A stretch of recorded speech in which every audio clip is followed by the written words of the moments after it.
Mr. Anshuman Singh, the Senior Director, Product Management, Barracuda. Anshuman Singh is a Senior Director and, where he is responsible for delivering the best-in-class application security solutions. He has an experience of 22 years in IT, during which he has led engineering teams and product management teams to build world-class solutions that are utilized by large banks, governments, healthcare organizations, and enterprises of all sizes. Ladies and gentlemen, put your hands together for our next speaker, Mr. Anshuman Singh.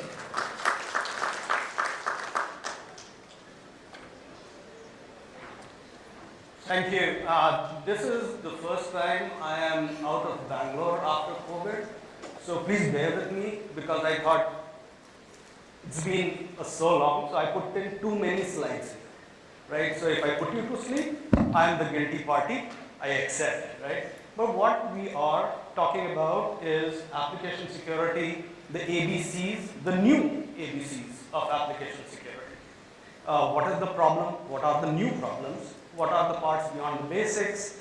A probable solution that we offer, of course, right, end of the day. And so application security, you guys, pretty much every organization would have firewalls and things like that in their organization. But still, every once in a while you hear something's been hacked, some data has been stolen, so on and so forth. So what is really happening, right? Because what we all know now, especially working from home for 2 years plus, that everything is a web application. You open your browser, you go to CoWIN portal to get your injection, starting from there to buying your groceries online, to doing everything is all web applications now. But what has happened in the last 5-10 years is going from browsers, we have switched to mobile phones, right? And when you go to mobile phones, it's your app, which in turn are making API calls back to the servers to get the data and show you the stuff, right?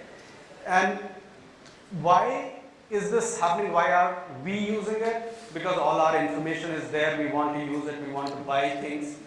Now, that is the reason why hackers are also there, because it is gateway to sensitive data. Your credit card information, your identity, your tax, our entire HR system, or my pay slips, etc., are all available on the HR systems, which are available to me online through an application. So anyone, not that my taxes are any hidden thing, but if anyone's taxes are hidden, they can be hacked and seen. And these are news items that you see in the context of India. And this is a cat burglar. Cat is your common entrance test for all the MBA aspirants, etc. All of this gets stolen and sold on the dark web. So it is actually not just organizations who deal with e-commerce that is a problem. It is pretty much anything. If you have any access on the internet, it is open game for hackers to come in and create a problem for you. And it's not the security vendors like us who've been at it. You are there, you've been taking care of this. There are CISOs, CIOs here who are taking care of it. Government has been thinking about it. They have been talking about the data protection bill for a while. Every year there is a newer version of it that gets released.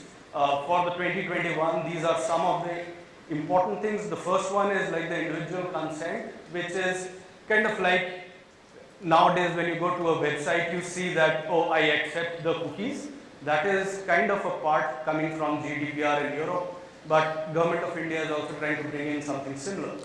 But what is more important is the second point, which is the data breach notification.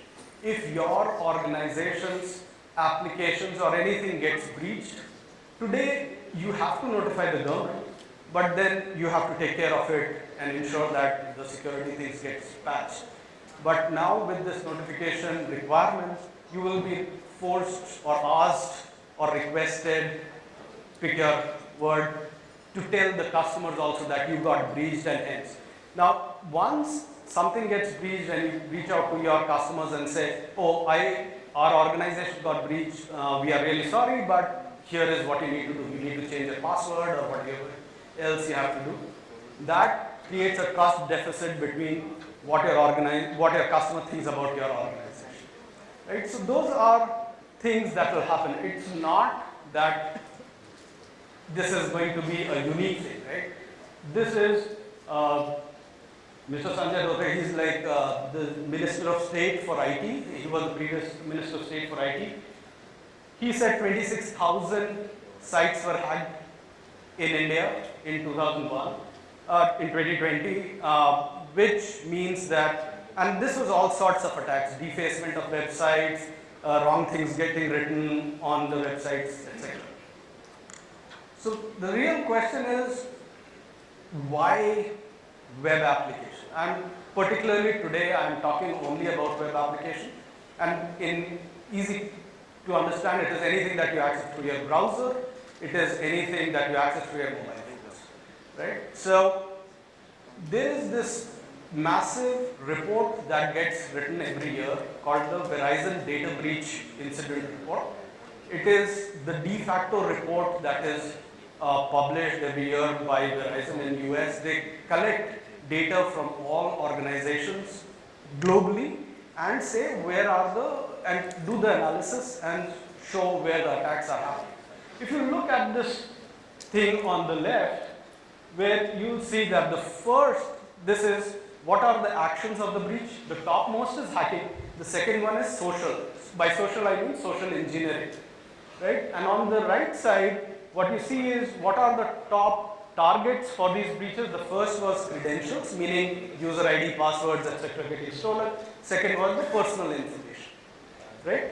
If you kind of drill down into how these attacks happen, hacking, which is hacking into your applications, happens mostly in the context of web applications.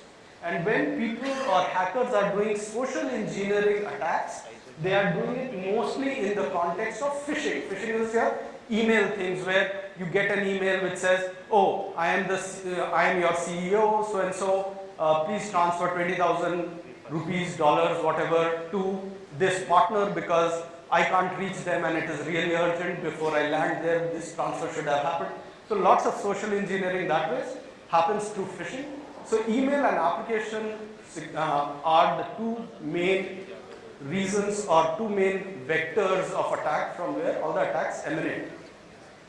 And so what we did last year is we took a huge survey of CIOs and CSOs all around the world, and these are some of the pieces of information that we got from them and we wanted to share it with you, which is we asked all the people saying in the last 12 months, has your organization been hacked, right? So what did we maybe most of you know that more than 74% organizations were breached at least once.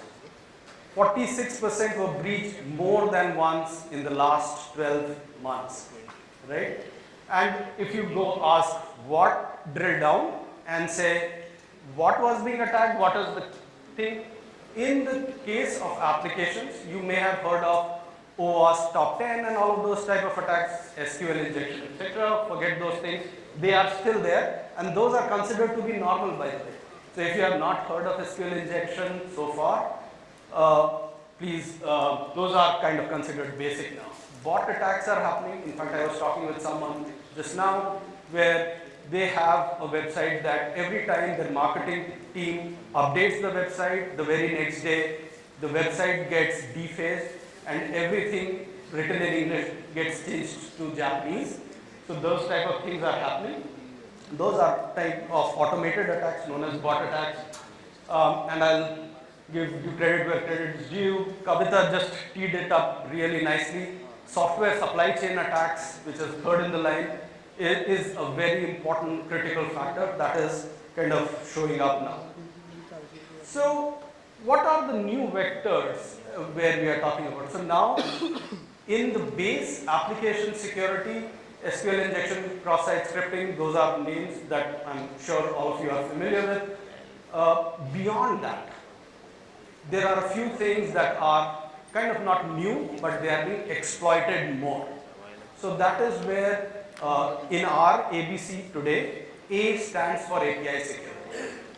All your organizations are using APIs one way or the other, and it is important to understand where the security problem is.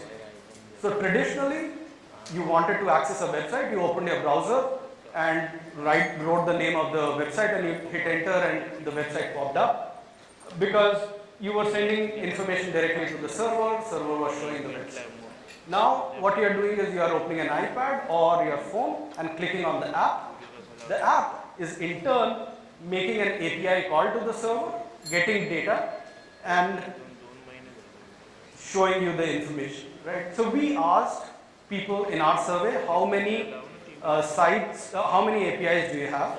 And people have, 70% of organizations have more than 10 and all the way to 50, 60 APIs all available. APIs are can cause havoc without you knowing it. All of a sudden, your web developer adds one widget on the web page, and that web page may be using an API which, if not secured properly, will create a problem. APIs are what your applications are using, so if not secured, they create massive amounts of issues.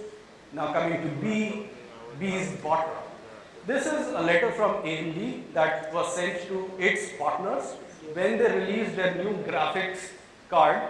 And here, this what is happening in bots, and that is PS5 if you are into gaming. And as soon as PS5 was released, there are lots of people who will buy PS5s and even graphic chips and then sell it on the market. They are collecting it, and just like black tickets used to happen when we used to go to movies without Book My Show. Now we do it on Book My Show and all of that. But tickets were sold on the black market. Now video games and things are sold. So organizations are saying you need to ensure that automated systems are not coming and collecting your thing. And one of the first things that they say is you need a bot management system so that you ensure that attacks are not coming in an automated fashion, which will be really difficult to detect.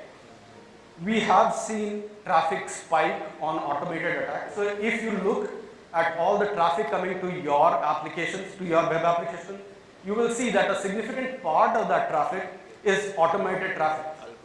In fact, just a note, we just deployed one server and let it run without publishing the domain or anything. Within 24 hours, we got 1 million hits on that server and all were automated. Right? So there are systems out there that are collecting data. We see different types of behaviors by these automated systems.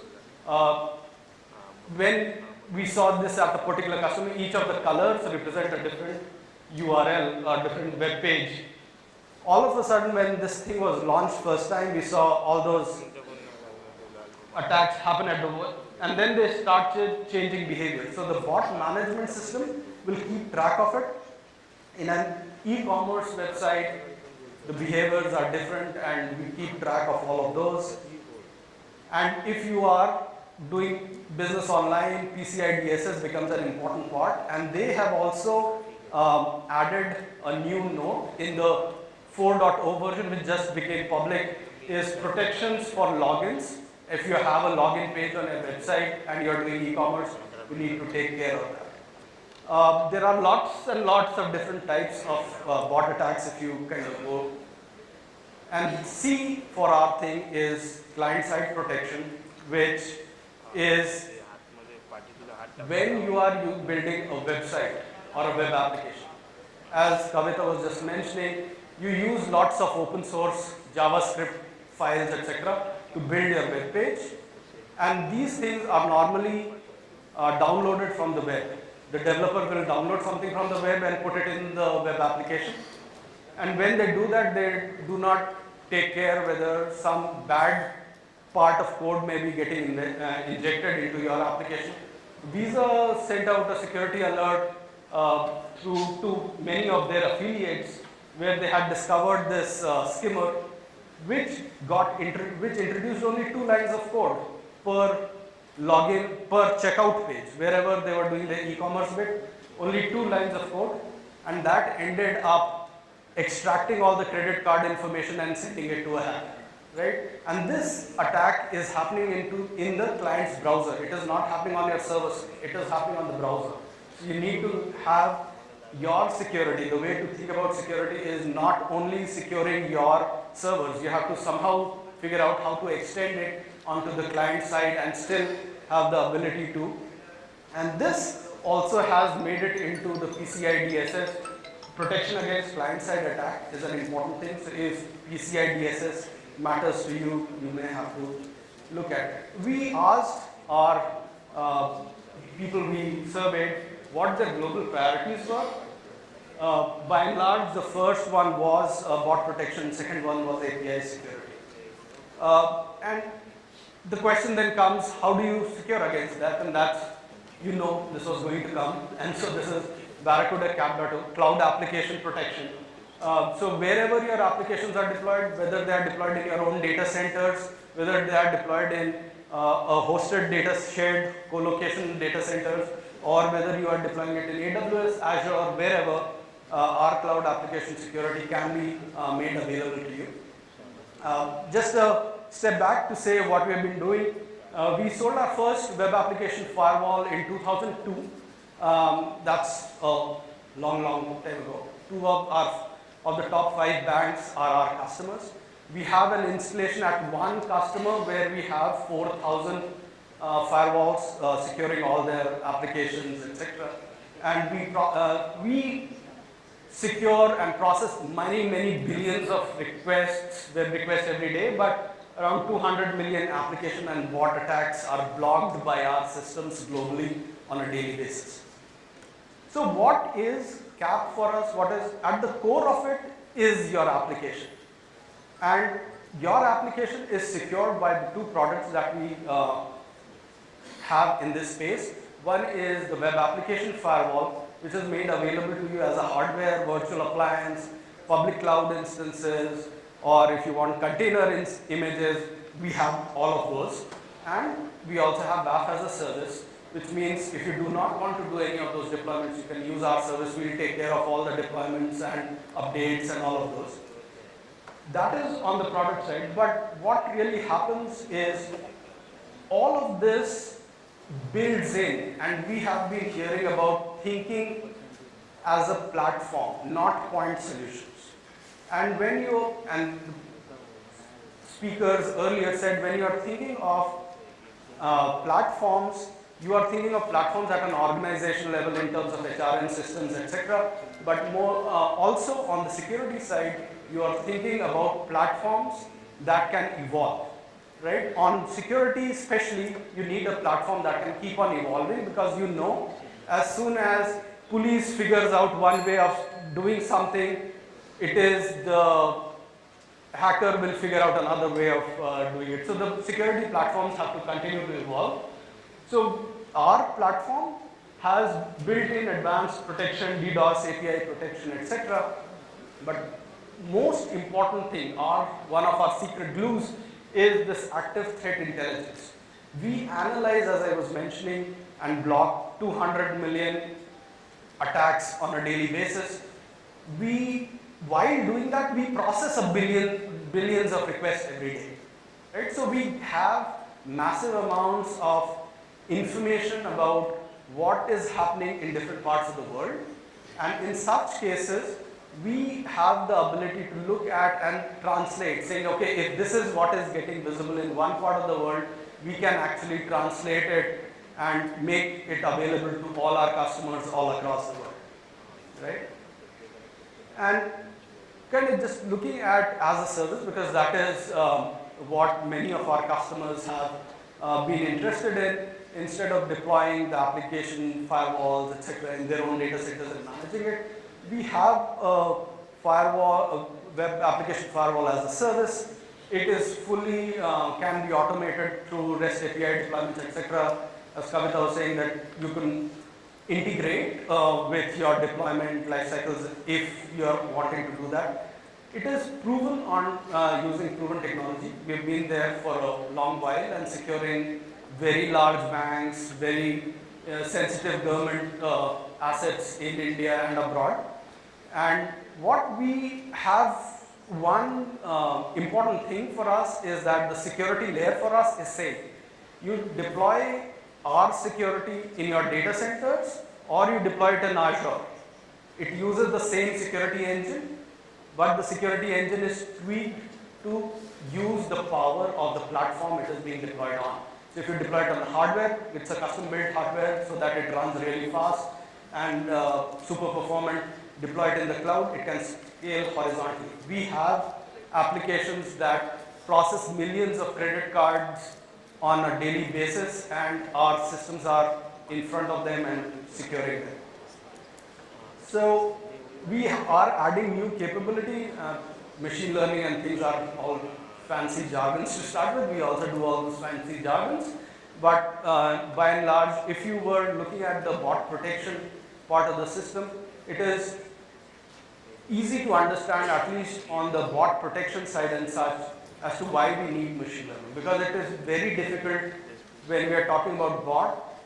Our job is to differentiate between a human traffic coming from a browser to your web server versus an automated traffic coming from an automated system into your web server. So I need to differentiate.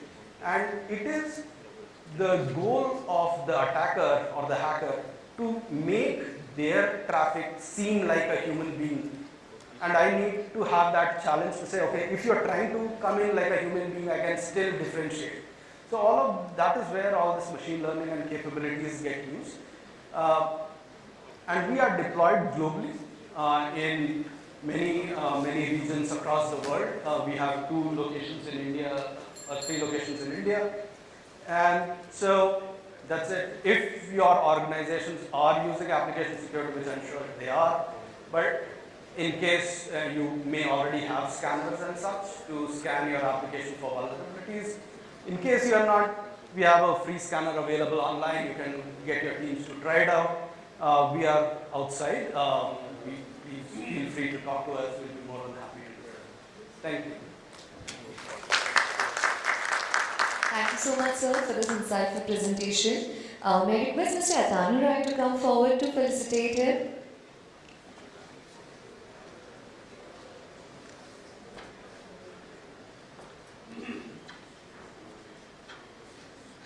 Sir, can we take a picture, please? Thank you.